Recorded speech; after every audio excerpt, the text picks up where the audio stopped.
Hey guys, Toast here. Welcome to another episode of Custom Kit. This is a series where you get to select every facet of a custom kit, including primary weapon, secondary, grenades, gadgets, and melee, and I'll discuss the different components, my preconceptions prior to using the kit, and then my experiences after having used it. Today's custom kit is courtesy of New Recruit, who submitted the Wannabe Sniper Medic kit. New Recruit wrote, the Wannabe Sniper Medic. Primary weapon, Subsplatter 1906 Sniper or Mondragon Sniper. Secondary weapon, Auto Revolver. Gadget 1, First Aid Pouch. Gadget 2, High Explosive Rifle Grenades. Grenade, any. Melee weapon, any. Have you ever thought, I love going camping on hills and taking out priority targets, but it sure sucks when I have to hide 30 seconds to regen my health when people shoot back? Play the medic, you worthless bush Wookie. Add more salt to the wound with this selfish loadout, specializing in killing infantry at long ranges like the Scout. Abandon all preconceived knowledge and philosophy of teamwork.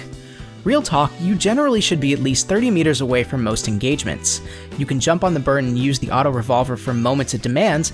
This does severely limit your potential, so do what you think is right in each situation. The high explosive grenade is the clearly superior K-bullet because it goes boom. The medic kits are of course for yourself. Side note, do try to use the Subsplatter 1906 and you're allowed to interchange between both it and the Mondragon. Good luck, mate. Now this was obviously an interesting idea, and it seems like many people also thought it was a cool concept considering the likes and positive reactions that the comment received, so I was happy to give it a go. One quick note, I am still working on unlocking the 1906 Sniper variant, so I ended up having to use the Mondragon Sniper instead for this kit, so my apologies in advance for that. As always, let's first discuss each of the different components of the kit and how each one influenced my tactics going into this, beginning with the Mondragon Sniper variant.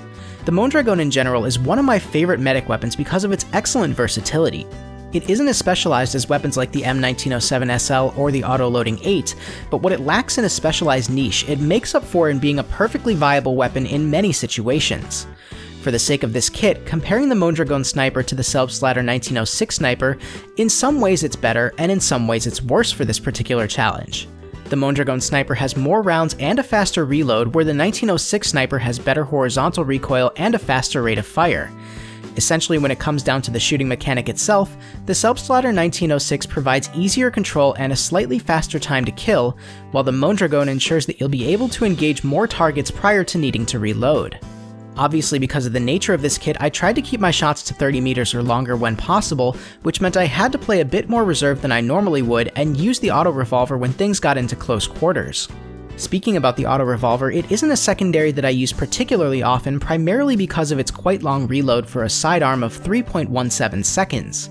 It certainly does pack a punch though, dealing 53 damage at close range, making it a 2-shot kill, but the issue is that it drops off to a 7-shot kill at range when it only has 6 rounds prior to needing to be reloaded. I knew that the weapon became pretty ineffective once you got past 20 meters or so I had to really limit myself to using it only for close range and ideally on an already injured target, since the rate of fire, while faster than the No. 3 revolver, still isn't particularly fast. Moving on to gadgets, I was expecting the medical pouch to be a saving grace of this kit for me. Obviously, the Mondragon Sniper, while a solid choice for medium and long range, doesn't do particularly well at close range, and the auto revolver, while powerful, is limited in its effectiveness, so I anticipated I was going to need to self-heal quite a bit. Obviously, it was quite frustrating not being able to pair the medical pouch with a syringe, but that's the price that I pay for doing a series like this. In its place were the high explosive rifle grenades, which honestly I hadn't used prior to this kit, so I didn't have many preconceptions about them other than what I had experienced using the high explosive crossbow launcher for the support kit, which is mechanically similar and which I found to be a little bit lackluster for its intended purpose. All told, I was prepared to be a selfish medic that most of my team was going to hate, and I was going to be damn proud while doing it. Now that's what I was anticipating based on the components of the kit, but how did it end up playing out? Overall, I actually quite enjoyed using this kit. The Mondragon, as always, was a reliable weapon and made me a formidable opponent in most fights, though there were certainly times where the Subsplatter 1906's higher rate of fire and lower recoil would have come in handy. That said, I found myself in enough situations where the additional 5 rounds were useful that I was thankful to have them even at the expense of a bit more precision and killing power. Obviously, given the fact that this kit was designed to be used as a backline soldier and not get up close and personal or lead the front, I was often at the mercy of my teammates when it came to creating pushes for objectives or providing some defense when enemies were closing in, which during the time I was using this kit ended up being pretty frustrating because they almost always showed no interest in doing either. I was appreciative of the power of the auto revolver, but did fall victim to its long reload a couple times where I had only 1 or 2 rounds left with additional enemies nearby. I would have preferred something more akin to the M1911 or P08 for this particular kit when up close, but I made do with what I had and was thankful that at least it wasn't the Calibri this time around. Where the kit really surprised me was with the high explosive rifle grenades. As I mentioned earlier, I hadn't used them prior to this custom kit, and I have to say I was really pleasantly surprised. They did about 11 damage to heavy tanks, which, given the fact that you get 3 of them, meant that I could deal about a third of the heavy tank's total health and damage if I managed to properly place all 3 shots. I was also pleasantly surprised at how effective they were against infantry. Granted, they don't have as big a blast radius as the frag grenades, I got plenty of kills on infantry from them, which was nice, and a couple instances where I was able to use them to take down towers or cover, something that's often not a priority for the medic class. The medical pouch was a savior as I had expected, allowing me to survive engagements with snipers that I otherwise likely wouldn't have gotten out of, and it was nice to have some way of providing support to my teammates when they needed it. It gave me the opportunity to offer a little something to my team where I was otherwise being a pretty selfish player and just going for kills or personal survival.